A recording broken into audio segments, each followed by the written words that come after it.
नमस्कार, मी भीमराव कडाळे पाटील BKP मराठीमध्ये आपलं सर्वांचं स्वागत। आज नवीन दिवस, नवीन विषय, नवीन दिवसाची नवीन अशी चर्चा।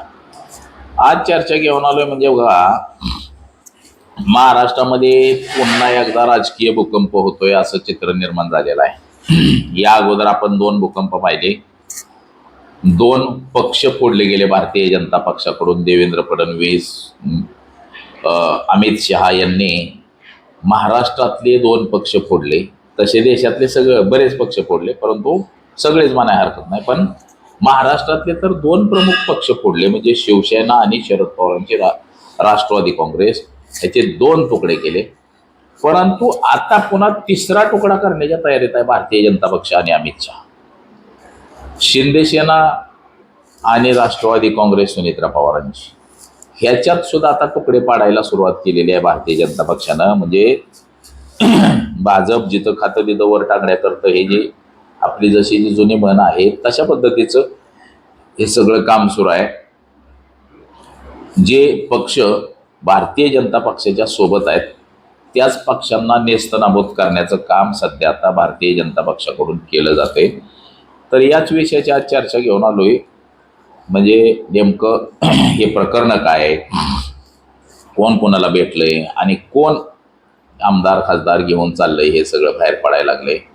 तर याच विषयाची आज चर्चा घेऊन आलो। तर चला, सर्वप्रथम आपण जर चॅनल सबस्क्राईब केला नसेल तर सर्वप्रथम चॅनल सबस्क्राईब करावा ही सर्वांना विनंती। आणि चला चर्चेला सुरुवात करूया। महाराष्ट्रामध्ये आणि देशामध्ये पक्षफुटीची प्रकरणं आता काही नवीन राहिलेली नाहीत। जेवढे पक्ष होते ते सगळ्या पक्षांचे 2-2 तुकडे करण्यात आलेले आहेत भारतीय जनता पक्षाकडून। एकमेव भारतीय जनता पक्ष असा पक्ष राहिलाय की त्या पक्षातले लोक अजून फुटलेली नाहीत, परंतु त्याचा डोलारा सुद्धा थोड्या दिवसातच फुटल असे चित्र निर्माण झालेलं आहे। काँग्रेस पक्ष फोडला, त्याचे अनेक खासदार आमदार सगळे भारतीय जनता पक्षामध्ये नेले। अक्षरशः मुख्यमंत्री सुद्धा भाजपमध्ये घेऊन गेले, पुन्हा त्यांना मुख्यमंत्री बनवलेले आहेत। म्हणजे त्यांच्यावरती भ्रष्टाचाराचे आरोप करायचे, त्यांना बदनाम करायचं, नको नको तशा शिव्या घालायच्या, ईडी पाठवायची, CBI पाठवायची, पोलिस पाठवायची, रोज त्याच्या घरी गोंधळ घालायचा आणि त्यानं भारतीय जनता पक्षात येतो अशी घोषणा केली की शेपूट घालायचा ईडीनं, CBIनं, पोलिसांनी आणि भाजपनं, आणि त्याला वॉशिंग मशीनमध्ये घालायचा, स्वच्छ धुवून काढायचा आणि भारतीय जनता पक्षाचा कपडा त्याच्या खांद्यावरती टाकायचा।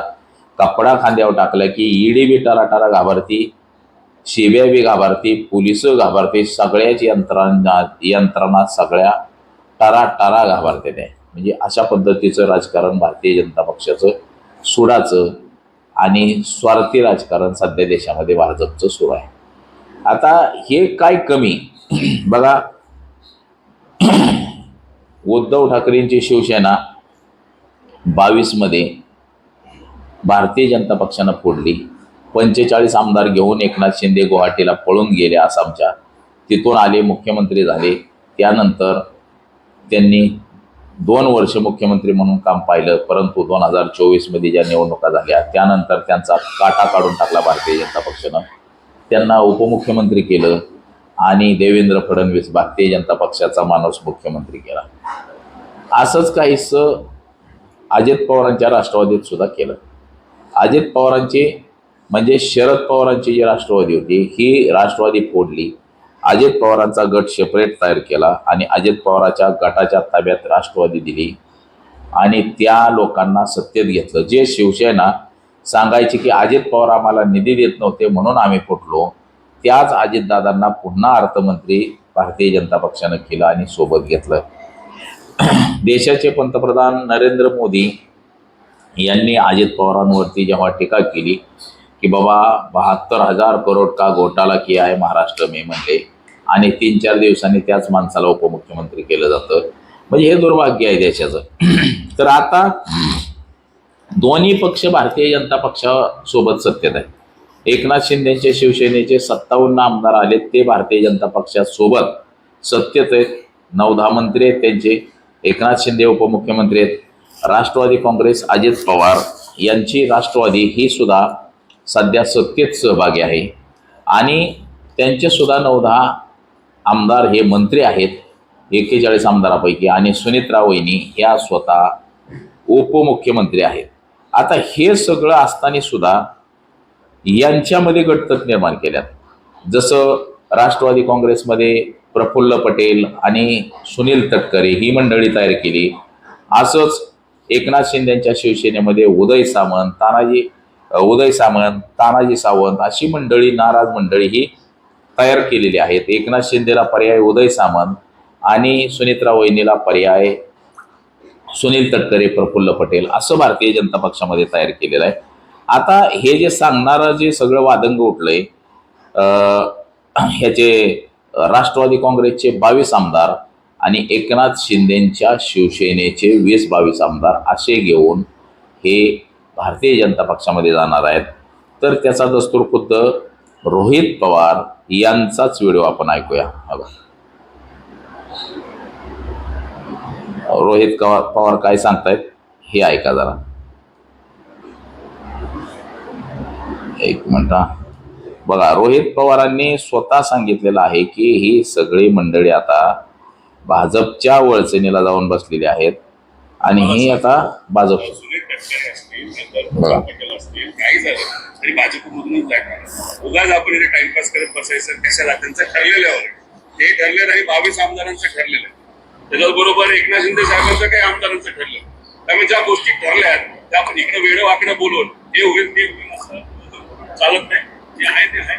भाजपमधून ते लढणार. फक्त प्रक्रिया ही जरा फास्ट झाली. 2029च्या आधी जी प्रक्रिया व्हायला पाहिजे होती ती आधीच झाल्यामुळे आत्ताच प्रवेश करतात. पण आता प्रवेश केला तर परत इलेक्शन होईल. परत इलेक्शन तटकऱ्यांचं त्या ठिकाणी झालं ते काही निवडून येणार नाही. शिंदे गटच त्यांना त्या ठिकाणी पाहिजे. बघा, हे कोण सांगतंय? रोहित पवारांनी सांगितलं गेलेलं आहे. म्हणजे आता हे सगळं चलविचल सुरू झालेले आहे. एकनाथ शिंदे गटाचे काही आमदार आणि खासदार, तसंच राष्ट्रवादी काँग्रेसचे आमदार आणि सुनील तटकरे हे एकमेव खासदार आहेत, ते खासदार, ही सगळी मंडळी भारतीय जनता पक्षामध्ये जाणार आहे. आणि भारतीय जनता पक्षातून 2029ला लोकसभेची निवडणूक सुनील तटकरे भाजपमधून लढवतील आणि विधानसभेला सुद्धा भाजपमधून लढवतील, असं काहीसं चित्र निर्माण झालेलं आहे सध्याच्या देशामध्ये. म्हणजे आता बघा, भारतीय जनता पक्षानं ही सगळे फोडाफोड सुरू केली.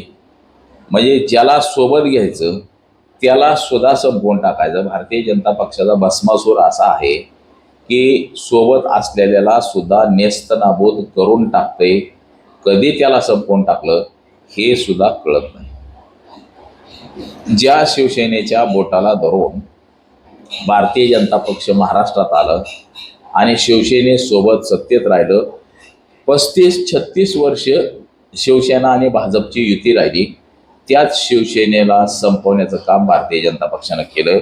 त्याच उद्धव ठाकरेंच्या नरड्याला सुरी भाजपनं लावली आणि शिवसेना संपवून टाकली.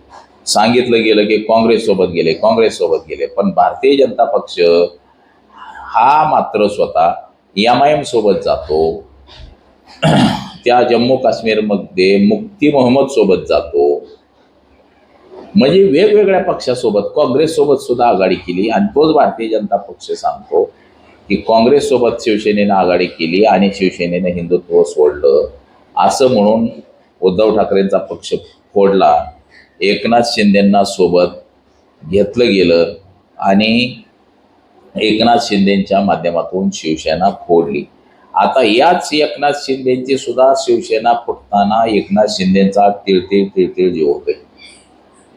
आणि सुनेत्रा पवारांची सुद्धा राष्ट्रवादी भारतीय जनता पक्षानं बघा कशी फोडली. जवळपास निम्म्याच्या वर आमदार, निम्म्याच्या वर कार्यकर्ते सगळे भारतीय जनता पक्षामध्ये जातील असं चित्र निर्माण झालेलं आहे. आणि ते लवकरच प्रवेश करतील. एकनाथ शिंदेचे तर पाठीमागच्याच काळामध्ये उदय सामंतच्या रूपानं एकनाथ शिंदेंना बाजूला काढण्याचं काम सुरू झालं होतं आणि त्या ठिकाणी उदय सामंत यांना महाराष्ट्राचं उपमुख्यमंत्री करायचं होतं. परंतु एकनाथ शिंदेंनी कशी बशी गायावाया केल्यानंतर पुन्हा ते पद वाचलं. अमित शहा यांची भेट घेऊन त्यामुळं ते पद वाचलं, नाहीतर ते सुद्धा पद गेलं असतं. बघा, भाजप आणि शिवसेनेमध्ये काटेकी टक्कर आहे. जिथं जिथं भारतीय जनता पक्षाला अडचण ठरते शिवसेनेची, तिथं तिथं शिवसेनेचा काटा काढण्याचं काम हे भारतीय जनता पक्षानं केलेलं आहे. प्रत्येक कुठली बी गोष्ट बघा, भाजपमुळं शिवसेना अडचणीतच आलेली आहे. शिवसेनेच्या अनेक मंत्र्या-संत्र्यांच्या चौकशा लावल्या गेलेल्या आहेत, अनेकांच्या लावल्या. बऱ्याच जणांचे व्हिडिओ व्हायरल होतात, परंतु ते दाबून नेण्याचं काम केलं जातं देवेंद्र फडणवीसांकडनं. बघा, तुम्ही जर कालवा करचाल तर तुमचं हे सगळं बाहेर पडो परत. म्हणजे असं ब्लॅकमेलिंगचं राजकारण हे भारतीय जनता पक्षाकडून आता जोरदार सुरू आहे. आणि त्यातच प्रफुल्ल पटेल आणि सुनील तटकरे हे दोन्ही भारतीय जनता पक्षाच्या इशाऱ्यावरच काम करणारी लोक आहेत. त्यामुळं बघा, त्यांचं भाजपमध्ये जाणं हे जवळपास निश्चित झालंय असंही एकंदरीत म्हटलं जातं. तर आज एवढंच. माझा सहकारी कॅमेरामन अनिकेत मी भीमराव कडाळे पाटील, BKP मराठी, इंदापूर, पुणे.